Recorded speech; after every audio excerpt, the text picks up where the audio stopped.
Quelle est la dose parfaite d'activité physique pour qu'un jeune enfant développe au mieux sa forme? On a toute cette idée en tête que plus on en fait, mieux c'est. Mais est-ce que ça s'applique vraiment à un enfant de 4 ou 5 ans? Faut-il remplir leur agenda d'activité pour en faire de futurs athlètes? C'est une question que je pense beaucoup de parents et d'éducateurs se posent. Et pour creuser cette question, on a mis la main sur une étude passionnante qui vient tout juste de sortir. Elle a été publiée en mars 2026 dans le Journal of Sports Science and Medicine. Le titre est assez direct. Is higher frequency always better? The dose-response relationship between structured physical activity frequency and physical fitness improvements in preschool children. C'est signé par Feng Ren, Xing Zhao et Sha Kua de l'Université des sports de Pékin. Notre mission aujourd'hui, c'est de décortiquer cette recherche pour voir si on peut enfin trouver la recette idéale pour nos enfants. Alors, pour commencer, mettons-nous à la place des chercheurs. Comment est-ce qu'on s'y prend pour mesurer ça, concrètement? C'est toute la beauté de ce protocole. Ils ont mis en place une expérience très concrète sur 12 semaines. Ils ont suivi 63 enfants âgés de 3 à 6 ans. L'idée de base est simple mais brillante. Tous ces enfants participaient au même programme d'entraînement, mais pas à la même fréquence. D'accord, donc la seule variable qui change, c'est le nombre de fois où ils viennent par semaine. Exactement. C'est la clé pour vraiment isoler l'effet de la fréquence. Ils ont créé 4 groupes. Le premier, le groupe L pour low, c'était les enfants qui venaient une fois par semaine, voire moins. Ensuite, M pour modéré, entre 1 et 2 fois. Ok. Puis MH pour modéré à élevé, entre 2 et 3 fois. Et enfin, le groupe H pour high, avec 3 séances ou plus chaque semaine. C'est ça qui permet de comparer une pratique occasionnelle à une pratique très régulière. Et concrètement, ils faisaient quoi pendant ces séances d'une heure? J'imagine qu'on les mettait pas devant des machines de musculation. Ah non, loin de là. Mais attention, ce n'était pas non plus de la simple récréation. Chaque séance de 60 minutes était très structurée et identique pour tout le monde. Ça commençait par 15 minutes de jeu d'échauffement, un peu de course, des sauts, pour mettre la machine en route. Classique. Oui. Ensuite, le cœur de la séance, pendant 40 minutes, c'était un circuit training adapté aux enfants. Ramper sous des obstacles, sauter par-dessus des plots, lancer des balles, marcher en équilibre sur une poutre. Des activités très ludiques, mais qui ciblent des compétences motrices fondamentales. Donc on travaille la coordination, l'agilité, la force. De manière très complète. Tout à fait. Et chaque séance se terminait par 5 petites minutes de retour au calme, avec des étirements statiques. Un programme très bien pensé. Ok, donc un programme structuré, des groupes bien définis, mais comment on mesure si ça marche? Comment on quantifie le fait qu'un enfant de 4 ans est plus en forme? C'est là que la rigueur scientifique entre en jeu. Ils ont utilisé une batterie de 6 tests standardisés, faits au tout début et à la toute fin des 12 semaines. D'accord. Pour l'équilibre, un test de marche sur une poutre. Pour l'agilité et la vitesse, une course navette de 10 mètres. Ah oui, le fameux test de la navette. Oui. Pour la force du haut du corps, le lancer de balle de tennis. La force des jambes était mesurée de 2 manières. Des sauts continus et le saut en longueur sans élan pour la puissance explosive. D'accord. Et enfin, la flexibilité avec le test classique de flexion du tronc en position assise. Avoir 6 indicateurs, ça donne une vision très riche et nuancée des progrès. Ok, le protocole est très clair. 4 groupes, des tests bien définis. J'imagine que c'est le moment que tout le monde attend, hein. Alors, qu'est-ce que ces 12 semaines ont révélé? Est-ce que les enfants du groupe H les plus assidus ont tout simplement écrasé les autres? C'est là que ça devient fascinant. L'intuition qu'on pourrait avoir est à la fois juste et fausse. La première grande découverte, c'est l'existence d'un seuil, d'un plancher.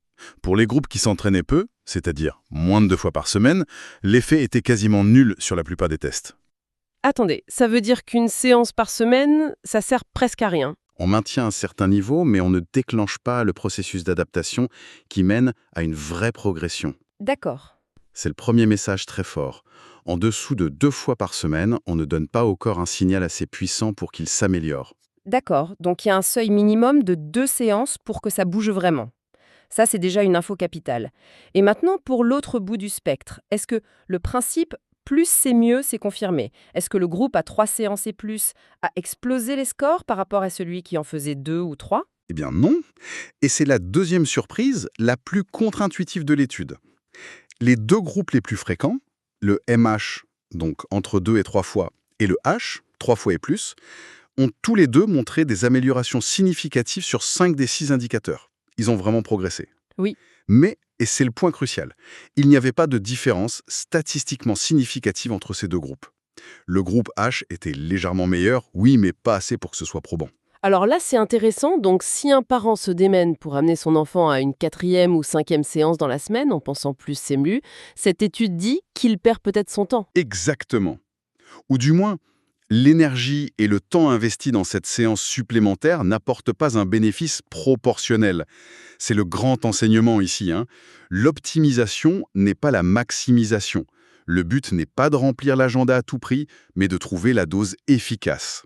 Mhm. Et cette étude suggère que cette dose idéale, elle se situe autour de 2 à 3 séances structurées par semaine.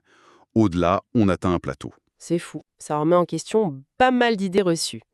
Mais alors, comment on explique ça scientifiquement? Pourquoi est-ce qu'une séance c'est trop peu et 4, ce n'est pas forcément beaucoup mieux que 3?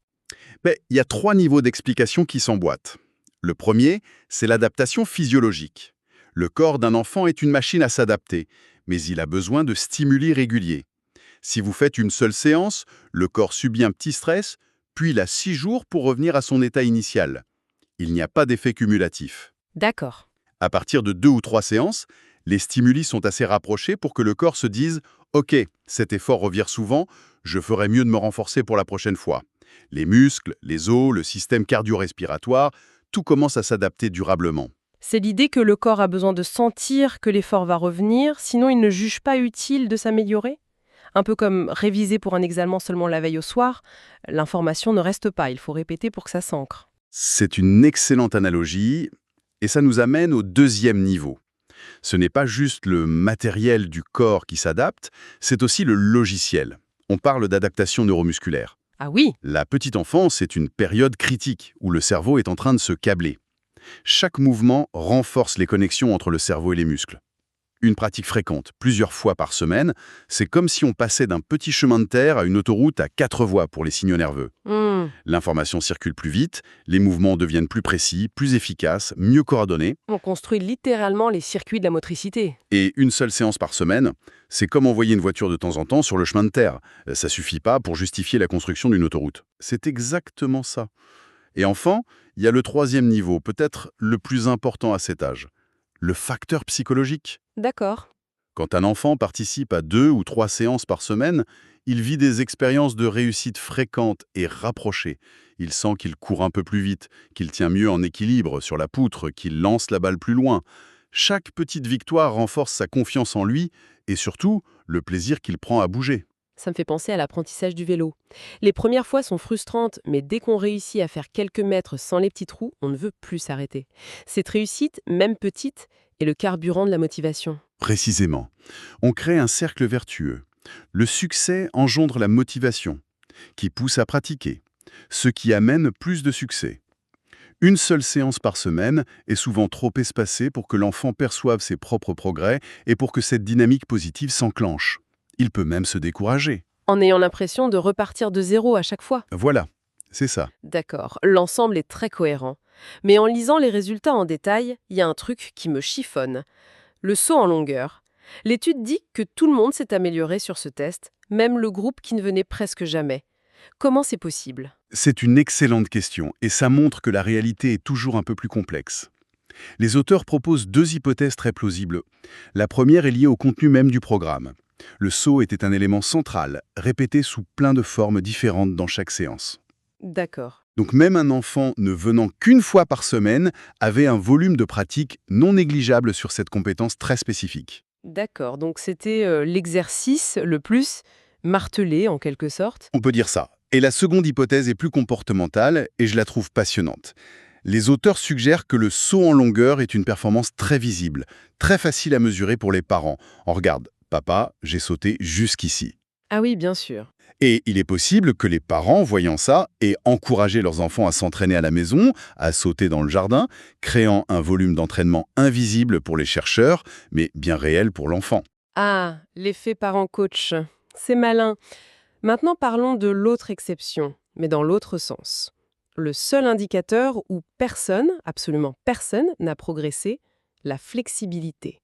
Pourquoi est-ce que même les enfants les plus assidus sont restés aussi raides qu'au début? La réponse tient en un principe fondamental de l'entraînement, la spécificité. C'est-à-dire? En clair, on s'améliore dans ce qu'on travaille.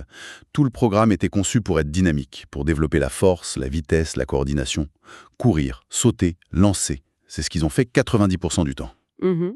Le temps alloué aux étirements statiques, qui sont la clé pour améliorer la flexibilité, était de 5 minutes à la fin de la séance. C'est tout simplement trop peu pour provoquer une adaptation. D'accord. Donc ce résultat, c'est pas un échec, c'est au contraire une confirmation. Si vous voulez améliorer une qualité physique, il faut la cibler spécifiquement dans le programme. Surtout pas. Mais l'étude suggère que plutôt que d'ajouter une 4e ou 5e séance de la même activité, il serait plus judicieux de varier les plaisirs. Ah, d'accord. Si l'enfant fait déjà 3 séances de gymnastique, la 4e activité pourrait être de la natation, un sport de ballon ou même du judo. On change de stimuli, on développe d'autres compétences, on évite la lassitude et on entretient la flamme, quoi. Il s'agit de passer d'une logique de volume à une logique de diversité. Donc, moins se concentrer sur la quantité et plus sur la qualité et la variété de la diète sportive de l'enfant? Vous avez parfaitement résumé. Et il faut saluer l'honnêteté des auteurs. Ils précisent bien que leur étude a des limites, comme un échantillon relativement petit. Oui. Et une répartition non aléatoire des enfants dans les groupes.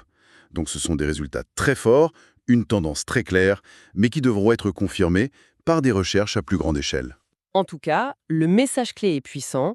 Il existe bien une dose idéale pour l'exercice chez les tout-petits. Le minimum efficace, c'est 2 fois par semaine. L'optimum se situe autour de 3.